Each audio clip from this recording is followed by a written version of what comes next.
શું તમે ક્યારેય વિચાર્યું છે કે પિંડદાન માટે પિંડ મોટાભાગે ચોખાથી જ કેમ બનાવવામાં આવે છે? આજે આપણે તેનો જવાબ જાણીશું. શાસ્ત્રો મુજબ પિંડ માત્ર ચોખાથી જ બને એવું જરૂરી નથી. જો ચોખા ઉપલબ્ધ ન હોય તો જવના લોટ, કાળા તલ અથવા કેળા અને કાળા તલ વડે પણ પિંડ બનાવી શકાય છે.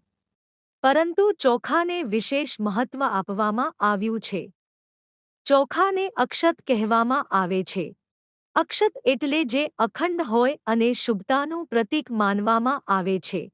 ધાર્મિક વિધિઓમાં ચોખાનો ઉપયોગ પવિત્રતા અને પૂર્ણતાના પ્રતીક તરીકે થાય છે. એવું પણ માનવામાં આવે છે કે ચોખાની તાસીર શીતળ હોય છે. તેથી પિતૃઓને શાંતિ મળે અને તેઓ પ્રસન્ન થાય એવી ભાવનાથી ચોખાના પિંડનું વિશેષ મહત્વ માનવામાં આવે છે. સૌથી મહત્વની વાત એ છે કે શ્રાદ્ધમાં સામગ્રી કરતાં ભાવના વધુ મહત્વની છે.